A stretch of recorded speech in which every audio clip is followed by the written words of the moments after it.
Bersiaplah untuk Pokanan.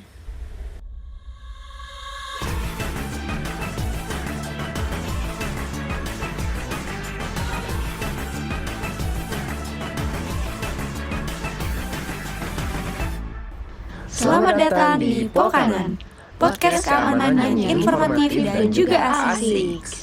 Halo teman-teman Pokavers, balik lagi nih sama kita, Pokanan, yaitu podcast keamanan.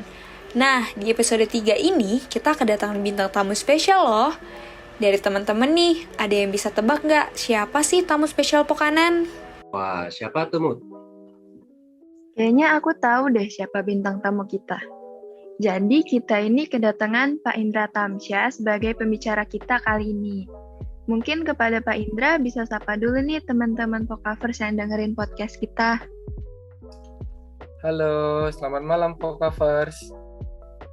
Halo Pak. Halo Pak Indra. Nah teman-teman, udah tahu kan bintang tamunya? Jadi di episode kali ini kita bakal bahas tentang human trafficking.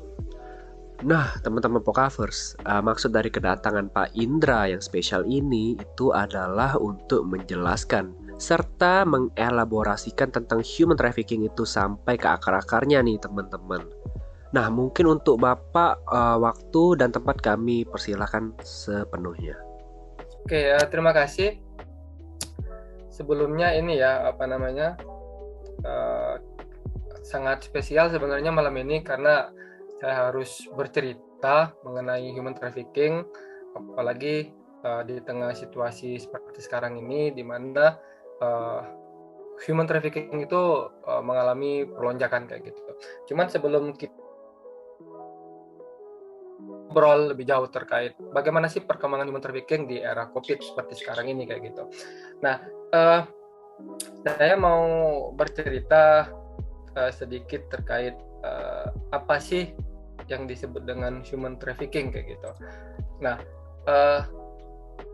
human trafficking, coba sebelum saya cerita lebih jauh kayak gitu. Teman-teman di sini tahu nggak sih apa itu human trafficking? Ada yang tahu nggak dengar di sini?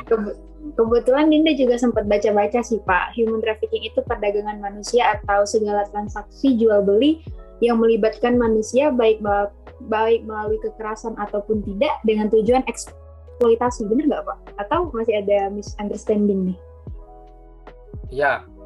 Ya, intinya segala sesuatu yang ada pada manusia kayak gitu kan, kondisi pada manusia yang kemudian itu diperjualbelikan, itu secara sederhananya. Nah, sebelum kita lebih jauh bercerita ataupun mendiskusikan terkait apa itu human trafficking, nah kita harus melihat akar-akarnya dulu kayak gitu. Nah, sebelum adanya human trafficking itu kan berarti ada sebuah istilah yang itu beberapa mungkin orang tidak tahu kayak gitu.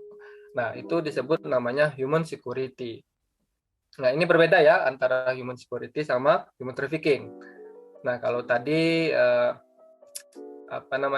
si Dinda tadi mengatakan human trafficking adalah sebuah kondisi di mana terjadinya transaksi jual beli, dalam hal ini adalah apa yang terdapat pada tubuh manusia gitu kan, bisa tubuh manusia secara utuh, bisa juga tubuh manusia secara terpisah. Ya teman-teman jangan mikirin misalnya tangannya dipotong atau kakinya dipotong, tapi lebih ke let's say kita bisa bilang kayak misalnya jantung, hati segala macam itu luar biasa kalau misalnya teman-teman tahu harga di pasar gelap seperti bisa dibilang seperti itu kayak gitu. Nah, balik lagi ke tadi human security. Nah, human security itu coba saya mau tanya lagi ke pendengar di sini Pokavers kayak gitu. Iya, apa yang disebut dengan human security? Kalau yang menurut Dinda tahu ya Pak, Ya. Human security itu keamanan manusia atau keamanan yang mana di suatu negara itu melibatkan kesejahteraan antar manusia yang ada di negara tersebut Pak. tapi Oke. kurang tahu rincinya. Oke, berarti di garis bawahi adalah kesejahteraan manusia. Oke, nah kalau mau mau lengkapnya, nah di sini saya mengutip dari definisi United Nations Development Program, di mana di situ menjelaskan human security adalah sebuah kondisi yang aman atau selamat manusia dari ancaman. Pertama, ekonomi; kedua, ketahanan pangan; ketiga, jaminan kesehatan; 4, lingkungan; 5, keamanan pribadi; 6, keamanan komunitas; dan 7, keamanan politik. Jadi maksudnya gini, dari ketujuh dimensi tadi itu yang kemudian mempengaruhi keamanan manusia kayak gitu. Nah, mungkin teman-teman tahu lah ya, dari dimensi-dimensi tadi kayak yang saya sebutkan tadi kayak itu kan, kayak ekonomi, tahu lah. Apalagi kalau misalnya contoh sederhana analoginya kayak gitu. Misalnya teman-teman di sini teman-teman Pokavers kayak itu kan yang ngekos nih kayak gitu kan, yang ngekos kemudian udah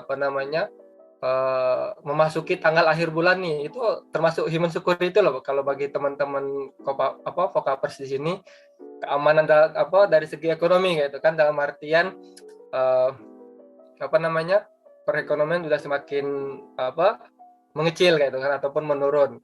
Ada istilah ketika saya ngekos dulu itu harus menguatkan ikat tali pinggang kayak gitu kan, agar ibaratnya bisa bertahan kayak gitu.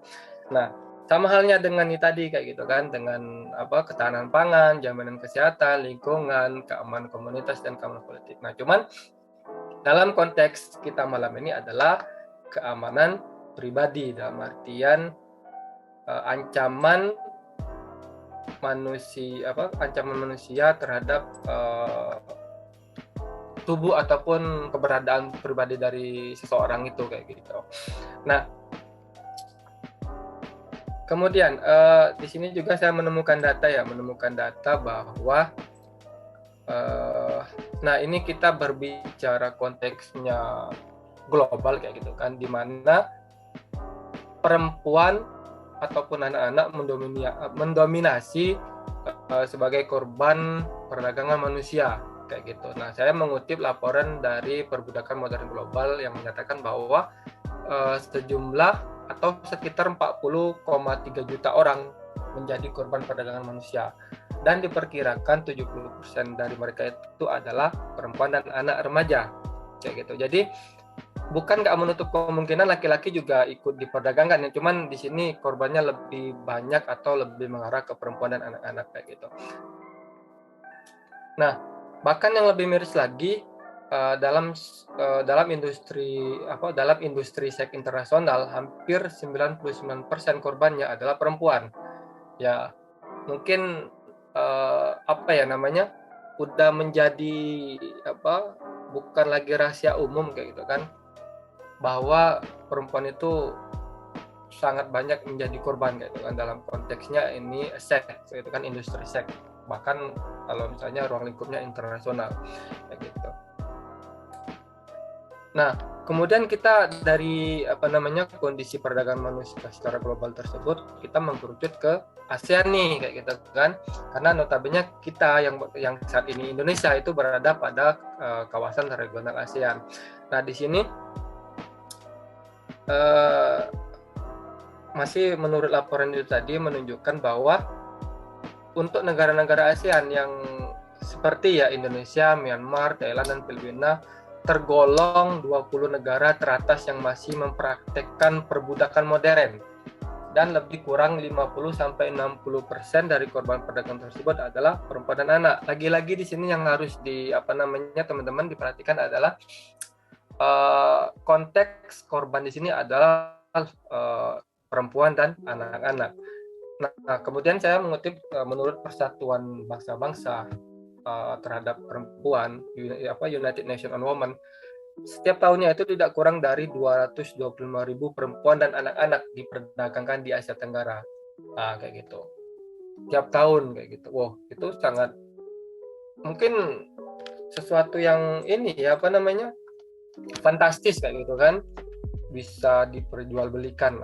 Dalam konteks ini adalah terjadinya human trafficking yang melintasi lintas batas negara-negara di ASEAN itu tadi kayak gitu. Nah kemudian ini apa namanya, kenapa sih human trafficking itu bisa terjadi kayak gitu kan? Nah saya mengutip dari Ferry sama Ewing L.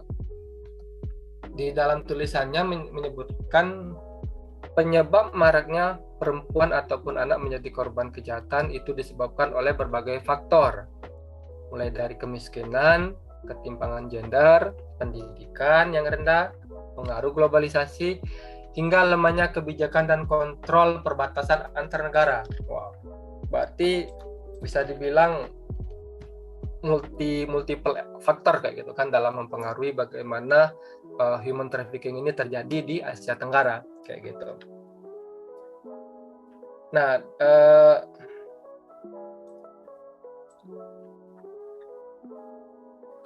sebenarnya ini ya apa namanya? Sebenarnya Asia Tenggara kayak gitu, Asia Tenggara itu sudah melakukan upaya dalam menanggulangi kasus human trafficking kayak gitu. Nah, diantaranya Asia Tenggara itu telah membentuk konvensi ASEAN tentang perdagangan manusia, khususnya perempuan dan anak di tahun 2015 kayak gitu. Namun yang sangat disayangkan kayak gitu, Indonesia itu belum meratifikasi 5 tahun setelah konvensi itu berjalan kayak gitu. Nah, kan dari 10 negara itu 8 negara ASEAN yang udah meratifikasi konvensi tersebut, diantaranya Filipina, Malaysia, Thailand, Burma, Laos, Singapura, dan Vietnam. Nah, sedangkan Indonesia dan Brunei itu belum meratifikasi. Padahal seperti yang kita ketahui, Indonesia itu negara besar gitu kan. Bahkan Indonesia termasuk ke salah satu negara yang tingkat kasus human trafficking itu terbesar juga di Asia Tenggara. Itu sebenarnya sangat disayangkan. Nah, Indonesia pas 5 tahun setelah ada konvensi di konvensi itu baru meratifikasi konvensi tadi kayak itu kan, ACTPC tadi kayak itu, ASEAN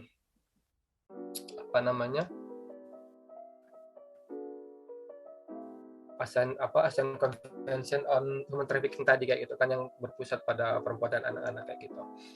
Nah, itu teman-teman mungkin ya gambaran singkat terkait bagaimana sih sangat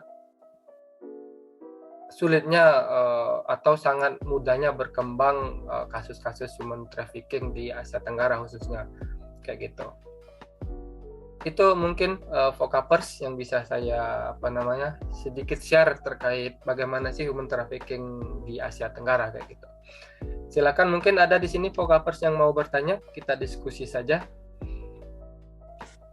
Wah, keren banget Pak Indra, makasih ya untuk pemaparannya. Jadi kita itu lebih memahami tentang human trafficking apalagi yang ada di ASEAN. Nah, kebetulan Dinda ini ada satu pertanyaan yang Dinda bingungin banget nih Pak. Silakan. Tadi Dinda sempat baca tuh di berita kalau misalkan human trafficking atau perdagangan manusia ini meningkat semasa pandemi. Itu menurut pandangan Bapak gimana ya? Atau itu kenapa ya kira-kira human trafficking ini meningkat di masa pandemi kayak gini? Oke, terima kasih Dinda. Iya, makanya tadi sempat saya singgung di awal kayak gitu kan. Apalagi human trafficking itu sebelum adanya COVID aja itu sudah mengalami peningkatan kayak gitu kan, apalagi selama COVID itu akan tambah membesar tingkat perdagangan manusia terjadi kayak gitu. Nah, karena ya salah satu faktor itu adalah ekonomi. Nah, tadi saya mengutip dari Perry dan Ewing kayak gitu kan, yang menjelaskan faktor-faktor terjadinya human trafficking. Salah satunya adalah kemiskinan. Nah, seperti yang kita ketahui kayak gitu kan, di era COVID yang kemudian sangat berdampak itu ya nggak cuman kita aja yang kena dampak dari COVID ini. Hampir semua negara itu terkena dampak gitu kan. Nah, di mana akibat dari COVID ini kan terjadinya atau semakin mengakibatkan peningkatan kemiskinan kayak gitu kan. Nah, akhirnya dari kemiskinan itulah semakin membuat human trafficking ini merajalela kayak gitu, khususnya di Indonesia. Jadi salah satu faktor yang kemudian mempengaruhi peningkatan human trafficking itu adalah kemiskinan, menurut saya kayak gitu. Karena katakanlah misalnya mereka ibaratnya pendidikan yang rendah kayak itu kan, itu masih bisa diminimalisir, dalam artian itu bisa jadi faktor pendorong lah kayak itu kan. Cuman faktor yang benar-benar menjadi mutlak untuk human trafficking itu terjadi adalah faktor ekonomi, kemiskinan tadi kayak gitu. Oh, berarti okay. Jadi apa? Yang jadi faktor paling besar itu gara-gara perekonomian yang menurun ya Pak? Iya. Iya, karena kan ini ya kita nggak bisa berbuat apa-apa, apalagi Indonesia menerapkan PPKM gitu kan.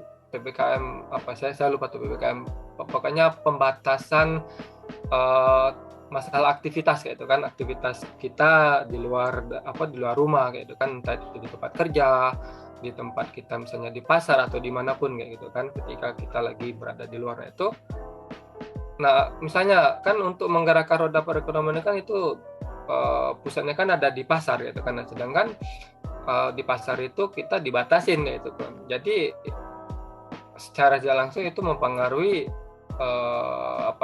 proses perekonomian, yang sebenarnya proses perekonomian itu membantu ekonomi negara kayak gitu kan. Seperti itu, Dinda.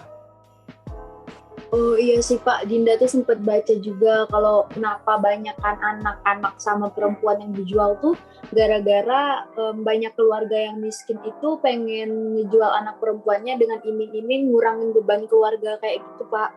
Jadi Dinda lumayan prihatin sih sama alasan itu. Terus kalau nggak salah, Salsa ada juga nih mau nanya. Sebelumnya makasih ya Pak udah jawab pertanyaan Dinda tadi. Oke. Salsa juga ada pertanyaan nih Pak. Kira-kira ada nggak sih upaya dari pemerintah atau organisasi internasional dalam memberantas kasus human trafficking ini Pak? Oke, ada nggak upaya pemerintah kemudian organisasi internasional dalam menangani kasus human trafficking? Ada sebenarnya.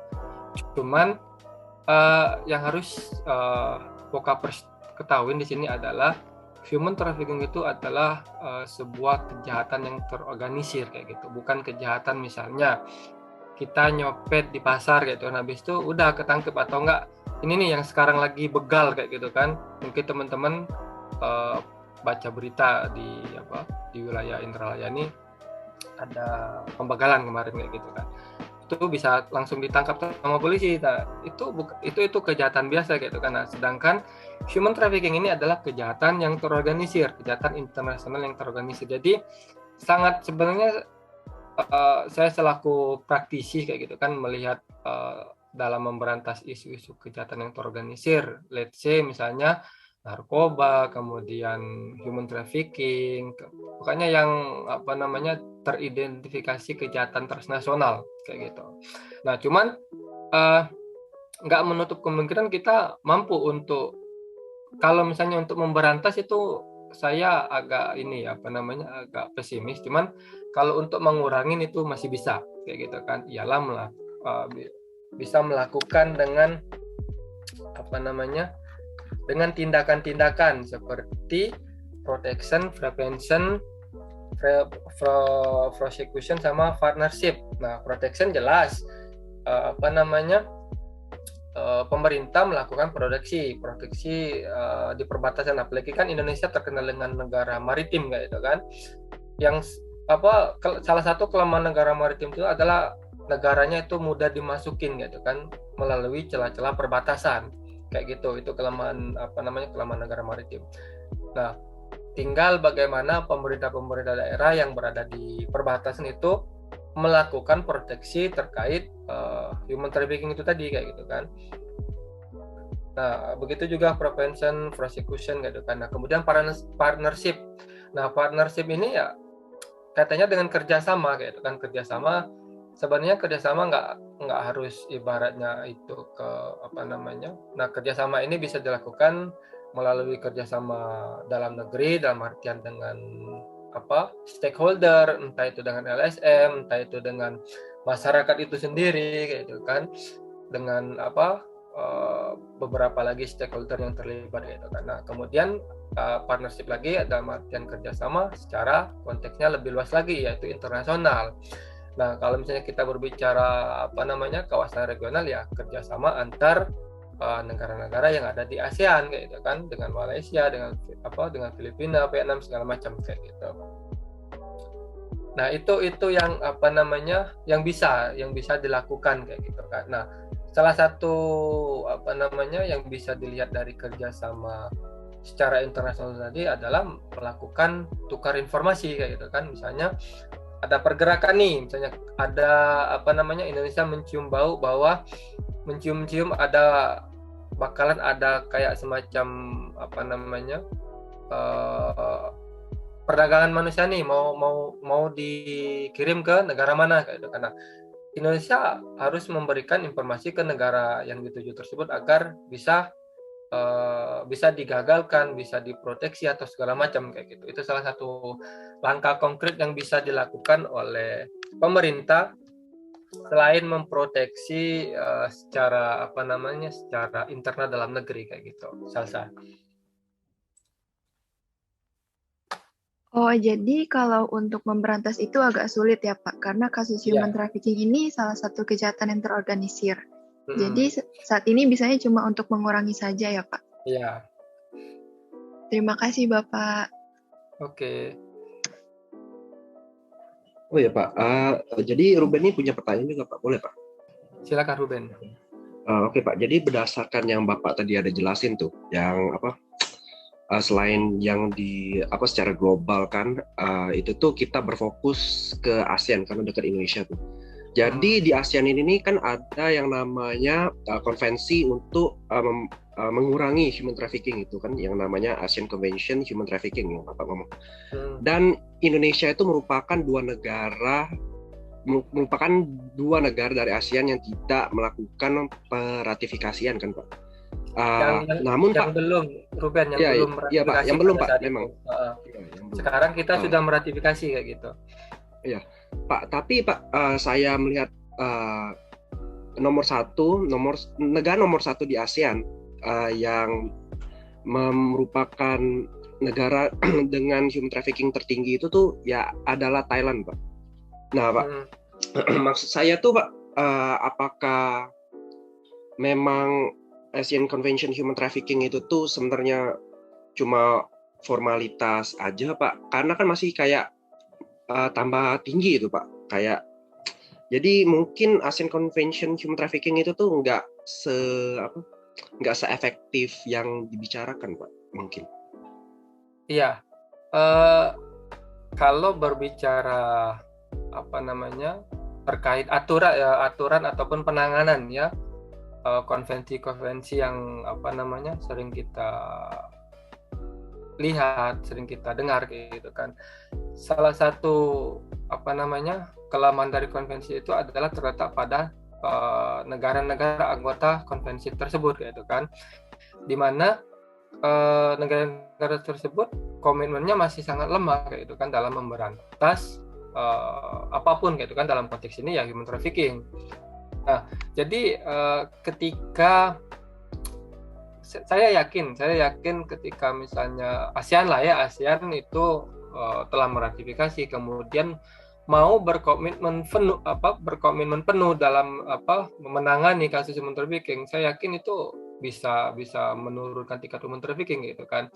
Nah, ketika kamu bilang justru ada konvensi, ASEAN sudah ada konvensi, tapi justru ibaratnya kasus human trafficking masih tetap meningkat gitu, karena itu berarti masih lemahnya komitmen dari negara-negara anggota kayak gitu. Karena ratifikasi itu kan berkaitan dengan ini ya, bagaimana pengimplementasian di dalam negeri suatu negara kayak gitu kan.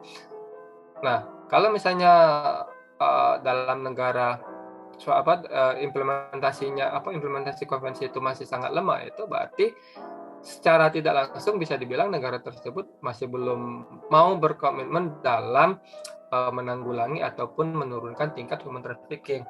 Atau jangan-jangan justru ibaratnya ada oknum di di pemerintahan yang kemudian quote and quote ikut terlibat dalam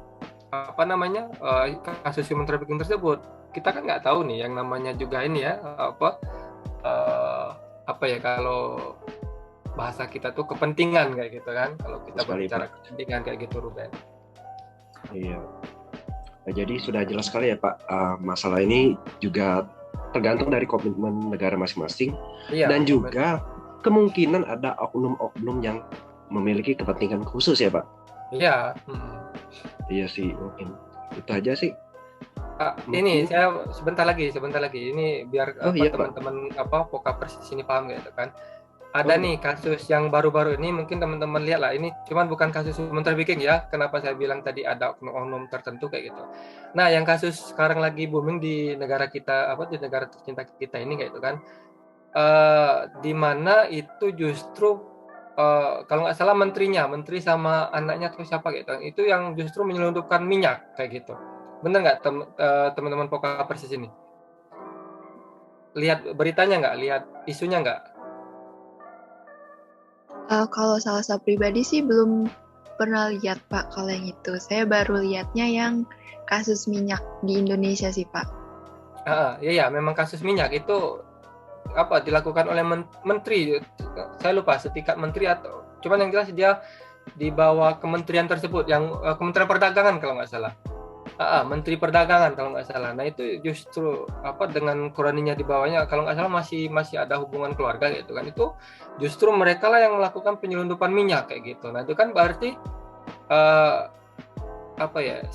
sejalan dengan ataupun sesuai dengan apa yang saya bilang tadi gitu kan, atau jangan-jangan ada oknum tertentu di pemerintahan yang kemudian justru membantu kasus human trafficking ini semakin meningkat kayak gitu. Coba Pokapers di sini baca-baca terkait itu tadi yang saya bilang ada menteri yang kemudian justru menteri tersebut ya saya nggak tahu menteri atau di bawah yang jelas dia ada di kementerian kayak gitu, di Kementerian Perdagangan yang kemudian menyelundupkan minyak itu tadi kayak gitu kan. Kita sempat heboh nih yang kemarin minyak langka kayak gitu kan, minyak langka kemudian sekarang banyak tapi naik harganya kayak gitu. Nah itu kalau dari sisi ekonomi termasuk ini juga human security kayak gitu, dari dimensi ekonomi kayak gitu, teman-teman Pokapers. Iya Pak, betul sekali Pak. Sesuai dengan yang saya cari tadi Pak, ternyata memang ada 4 menteri di perdagangan itu sendiri Pak yang melakukan itu. Justru menterinya kan yang ibaratnya melakukan jadi ya sebenarnya buat ada pesan sih buat teman-teman Pokapers. Selain dari eksternal internal dari pemerintahan juga sebenarnya balik lagi ke diri kita sendiri sih sebenarnya. Kalau misalnya kalian besar nanti mau jadi namanya politikus, jadi menteri ataupun jadi presiden, atau mungkin yang lebih besar lagi, berarti kalian tuh memegang tanggung jawab yang lebih besar untuk membawa negara kita sendiri deh. Ambil contoh negara Indonesia tercinta ini untuk menjadi negara yang lebih maju. Itu sih sebenarnya. Mungkin mau menambahkan sedikit ya Ruben. Mungkin selain dari yang kamu bilang tadi itu kesadaran dari masing-masing individu kayak gitu kan. Nah ini saya mau menambahkan adanya aware kayak gitu kan.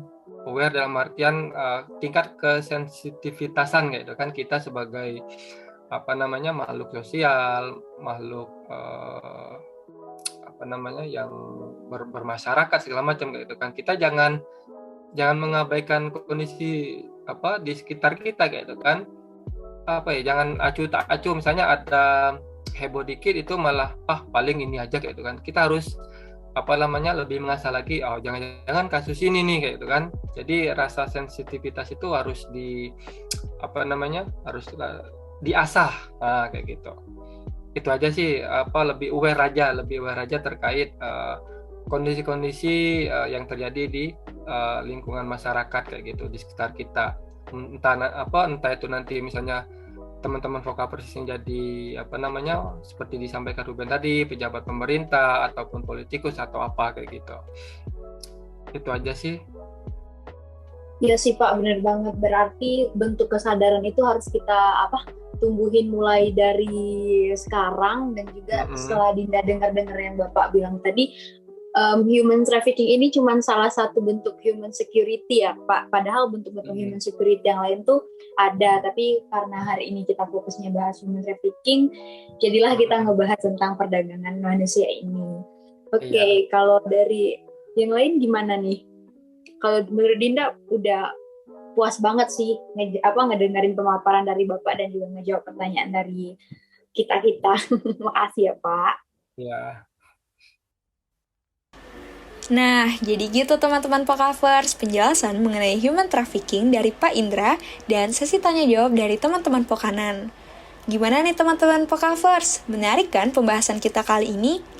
Pasti udah paham dong ya, karena penjelasan dari Pak Indra juga mudah dipahami. Wah, gak kerasa ya teman-teman, udah selesai aja nih podcast di episode 3 kita kali ini. Kalau begitu, kami dari Pokanan ingin berterima kasih banyak kepada Pak Indra yang sudah menyempatkan waktunya dan bersedia untuk menjadi pembicara di episode kali ini. Kita jadi paham dan banyak dapat informasi baru nih mengenai human trafficking. Semoga teman-teman Pokavers juga bertambah ya wawasannya dan jadi lebih aware dengan kondisi yang terjadi di sekitar kita. Oke, sekian podcast kita kali ini dan sampai jumpa. Terima kasih banyak Pak Indra. Terima kasih banyak Pak Indra. Sampai jumpa semuanya. Sampai ketemu lagi Pokapers. Oke, sampai jumpa semuanya. Hai, terima kasih ya sudah mendengarkan Pokanan. Nantikan terus episode lainnya dari kita. Jangan lupa cuci tangan dan selalu pakai masker kalian ya. Sampai berjumpa lagi di episode selanjutnya. Bye-bye.